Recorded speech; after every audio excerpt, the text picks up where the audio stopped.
Welcome back, everyone, to another episode of the Kick-Ass Relationship Show. I'm your host, Midori, Verity, and I am all about helping you quit the streaming and start the thriving in your relationship. Today's guest I am very excited about because we are talking about sex. And you know, I always get a little bit giggly when we're talking about sex. But the spin on today's guest is that we're talking about sex and faith and how that may change the way that we react and the way that we behave in our relationship. Most importantly, how it affects us mentally. So many of us want to be that good little Christian girl, but what's that really mean in today's modern world? So we're going to find out and dispense some of the myths that we have and help us overcome some of those challenges that may be holding us back from being as fabulous as we want to be. But of course, before we do that, we always kick off the show with 3 minutes to thrive. And today we are talking about a biggie. We're talking about back burner syndrome. And what that means is that is when we have our relationship put on that back burner for too long. And I have to say, almost every couple that comes to me has been doing this for too long. And the way that you know you are guilty is if you start to notice a few different things, such as when you bring up certain topics, they tend to get received defensively, or maybe you tend to be more defensively. There tends to be a lot more anxiety in the relationship. Frustration tends to come easily. Maybe you feel disconnected, almost like you are living separate lives. You just kind of go through your day without connecting. You're not feeling that synergy that should be in your relationship. Maybe how you used to feel when you're first dating, or when you, for the first few years that you got married. If that is missing, there is a very good chance that you have put your relationship on the back burner and you're suffering from back burner syndrome. So let me give you some tips on how to switch that up.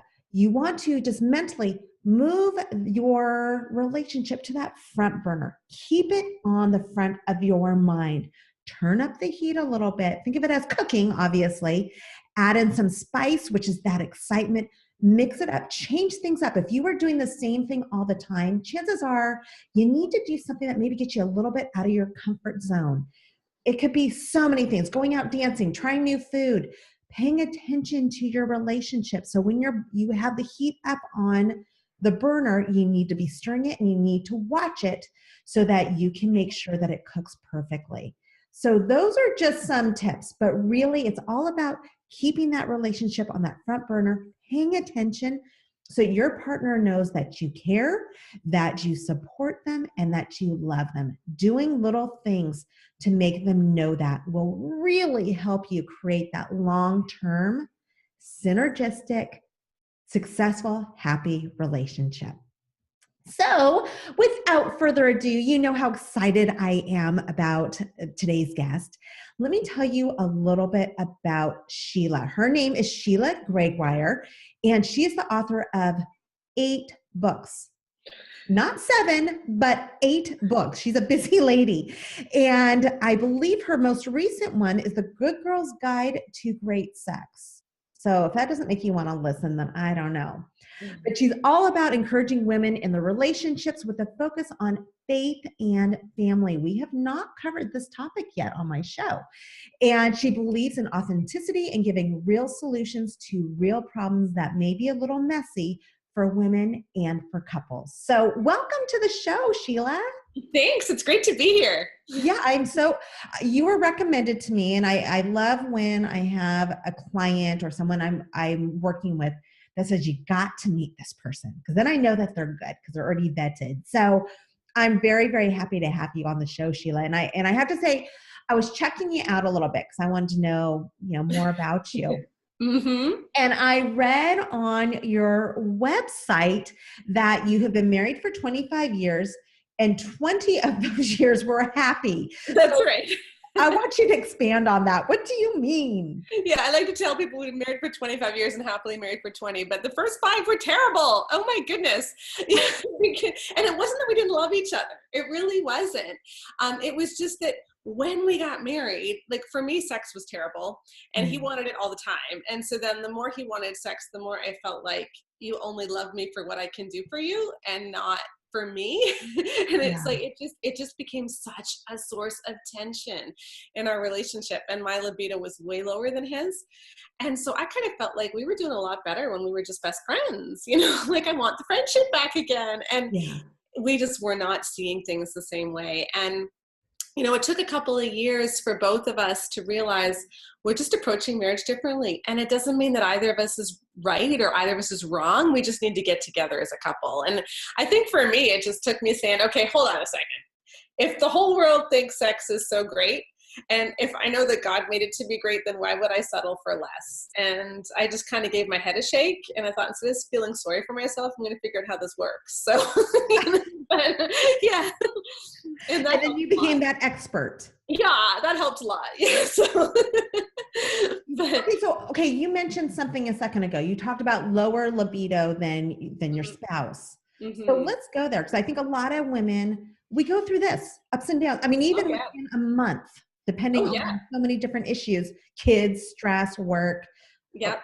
Even your hormone levels over your period, that does wonders for you. Yeah. No, but I think a lot of the problem is that we women don't understand libido. Like, we don't get what it is, because if you watch a movie or a TV show or whatever it is, the plot's always the same. Okay. So you got the couple and they're together and they're panting. So then they kiss and then they take off their clothes and they end up in bed. Okay. No matter what it is, that's the order, right? You pant and then you kiss and then you take off your clothes and you end up in bed. So that's what we think sex is, right? We think pant, kiss, close, bed. So there you are at home and you're waiting to pant. And nothing's happening. So you figure, well, I'm just not in the mood, right? But actually, there's a woman named Rosemary Abbott out of the University of British Columbia, and she did this study. And what she found was that for the majority of women, we're not actually aroused before we start making love. Arousal doesn't kick in until you begin to make love, and then, okay, it works. For guys, it's not like that, okay? For guys, as we know, most guys are aroused beforehand. It's kind of obvious. But that's not the way women work. And I don't think most of us realize that, So most of us go through life thinking, well, do I want to? Doesn't seem that way. And we assume that we have no libido. And instead, if we just said to ourselves, okay, hold on a second. I've had a terrible day. I've had kids hanging off of me. I had my boss yelling at me at work, and I deserve to have a great time. And so, body, we're going to do this and it's going to be awesome. And if we just started talking to ourselves like that, our libido would probably kick in more. Yeah. That's such a great point, because for men, the wind can blow a certain way and all of a sudden they're raring to go. Yeah.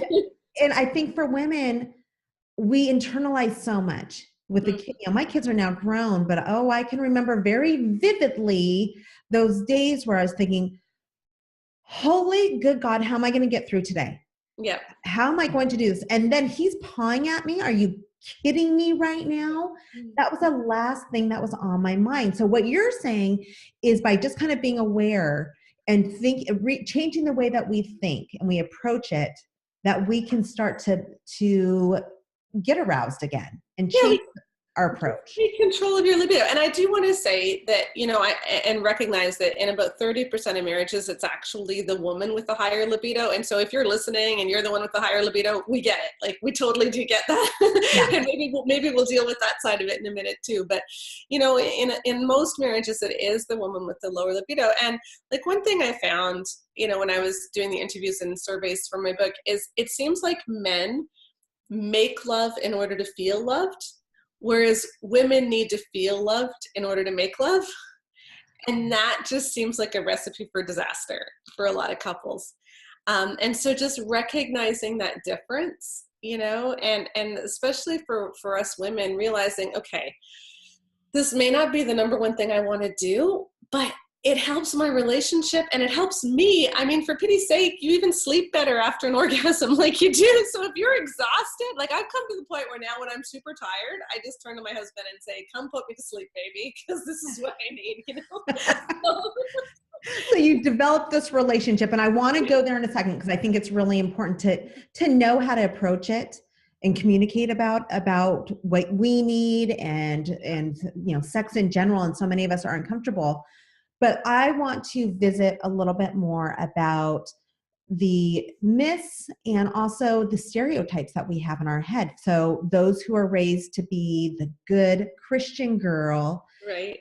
you know, let's talk about that a little bit and how that does affect our relationships and being willing to go where we want to go. So start talking about that, because you're the I think expert there's here. two problems that are sort of polar opposites. The one is this idea, you know, that sex is somehow bad. So you grow up and, you know, you hear in church and youth group, like, don't think about it. Don't think about it. Certainly don't do it. But most of all, don't think about it. Like just, and then you get married and it's like, you're supposed to flip a switch where now you're totally raring to go. But after spending your whole life, you know, don't think about it. It can seem like sex is really bad.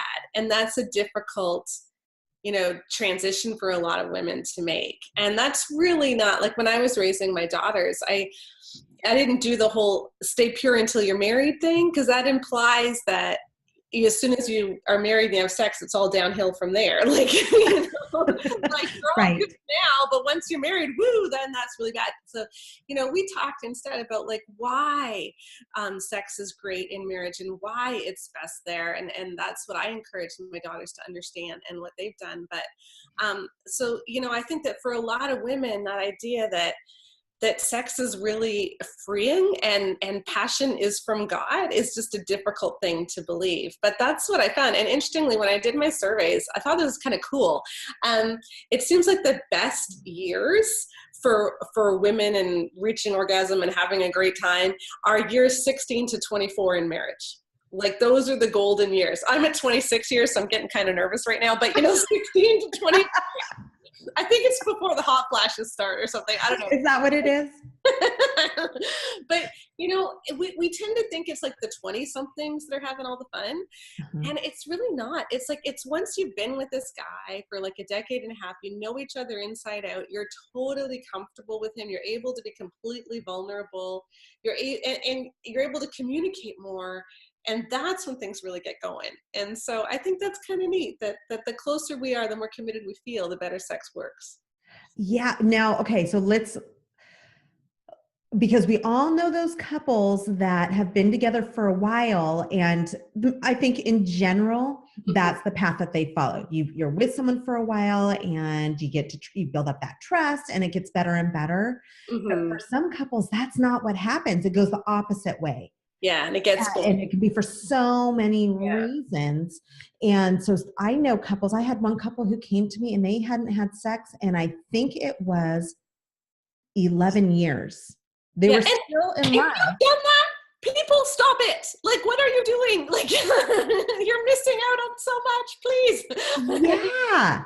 So, I mean, so that's an extreme case, but I don't think it's abnormal for couples to go a few months without having sex for whatever reason. So, but let's talk about that, because the reason why I like to talk about sex is not because I'm some sex freak. It's because I believe in what I've seen. I've been with my husband for 31 years, 25 years married, but 31 years together, is that what you said, by having intimacy together, you build up a trust, you build up this synergy in your relationship.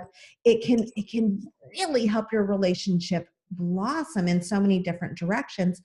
But some couples don't have that for different reasons. So let's visit that. What are some reasons why couples just kind of lose that connection? Yeah, well, I talked about the polar opposites, you know, like I talked about the problem where women grow up feeling like sex is shameful, but there's the other side of it where our culture just stresses the physical side of sex, you know, that sex is all for release, sex is about being crazier and crazier. And we don't always realize that like sex is supposed to be truly intimate too. And there's a world of difference between sex and making love. And I'm not sure that everyone gets that. And I think that part of what makes sex so intense, and the people in my surveys that, like I said, were more likely to experience orgasm, were people who felt really close. And I think that we have this problem in our society where we've made sex so impersonal. Our whole pornographic culture, the whole 50 Shades of Grey phenomenon, where it's all about, degradation or humiliation or whatever. And it's not really about real love, and that can pull a couple apart. And so I think there's a number of things going on. One is, how do we rediscover real passion? and that certainly does have a physical component, like, let's keep this fresh. Yeah. I've also found that when people just learn to laugh together again, sex often gets better. And often when you've been married for 20 years, you kind of stop laughing. Like, you don't talk together anymore. And when you lose the ability to talk about the little things, you lose the ability to talk about the big things. And when you can't talk about the big things, you really can't have true intimacy when you're making love. And I think that's the root of a lot of it. Yeah. And that goes back to what my 3 minutes to thrive, the back burner syndrome. It's all the same idea. And it happens to almost every couple at some point. Couples that have been together for a while. It's almost inevitable, but it's important to keep it in your mind that, oh, okay, you know what, I'm noticing this. It is time to do something to change up this pattern that we're getting into, because it's not going to take us down the path that we want to. And I think that's what you're talking about. Yeah. And it happens so easily. We get so busy with kids and jobs and cooking and bills and everything else that is demanded of us, that of course that's going to happen. So what are some tips that you have as far as communication goes, Sheila? So let's say we haven't had intimacy in months, maybe even a year or two. Do you have any tips for couples to kind of, and it doesn't even have to be that. It can just be, how can we approach sex without feeling uncomfortable? The conversation of sex. What are some ways that we can do it just to kind of ease ourselves into it if we haven't done this before?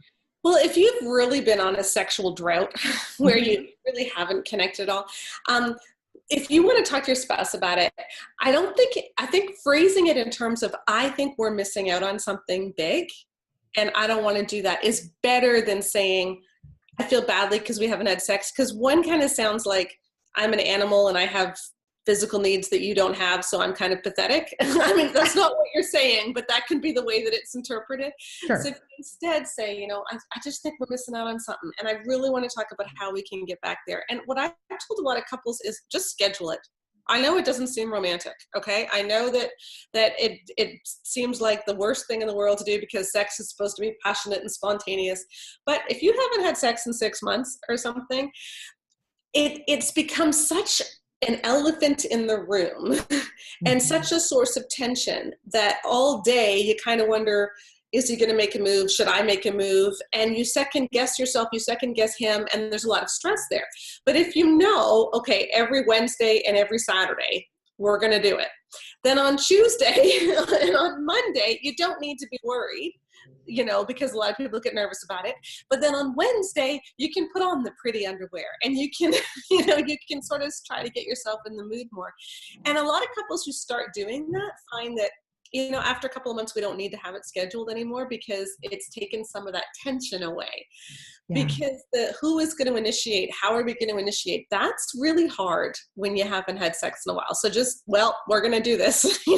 So we're going to do it, rain or shine. Exactly. Another thing that I've talked to my clients about is, because some people just can't. They just mentally, if that first step to even bring up the word is so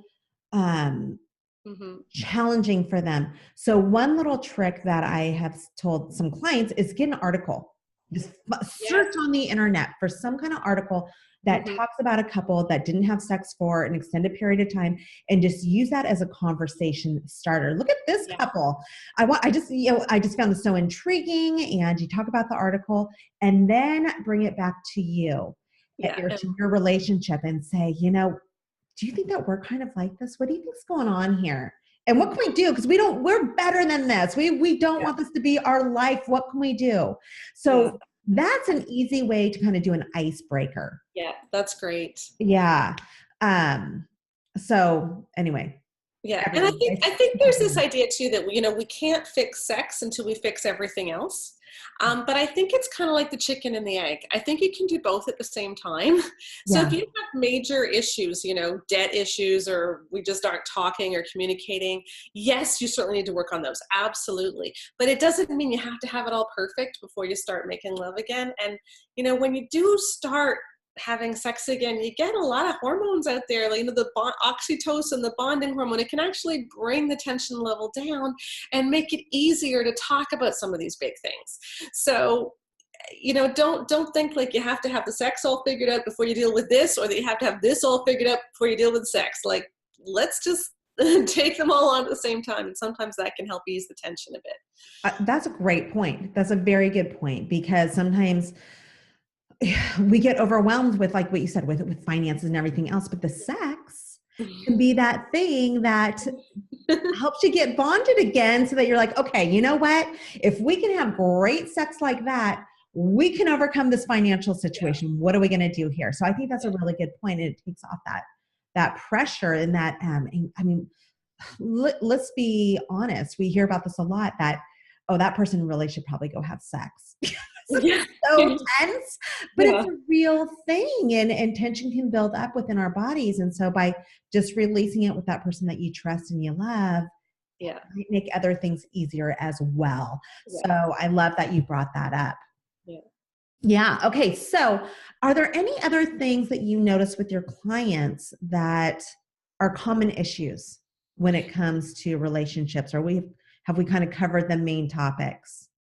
I think that the number one thing that so many people are dealing with, especially younger people today, is just the impact of pornography on their marriage and on libidos. And pornography is really scary, because everyone thinks, oh, the more you watch porn, it makes you hot for each other, but actually it does the opposite. And they're finding that, porn is the number one cause of erectile dysfunction. Most guys with erectile dysfunction now are under the age of 40, which is unheard of, and the little blue pills do nothing for that, because it's not a circulation issue, it's a mental issue, because you've rewired your brain so that what's attractive is an image or a video instead of a person. And that's a huge issue for so many women getting married. You think you're going to have this great sex life, and you had sex twice on the honeymoon, and now he hasn't touched you for 5 months, and I get that a lot. And you really can't have a good sex life if he's using pornography. Or if she's using pornography, because 30% of porn users are women. So, that's really got to be dealt with. Because if you're gonna have sex, it's got to be about the person you're with. You can't, otherwise you're just using them like a sex toy while you're imagining something else, and that does not work.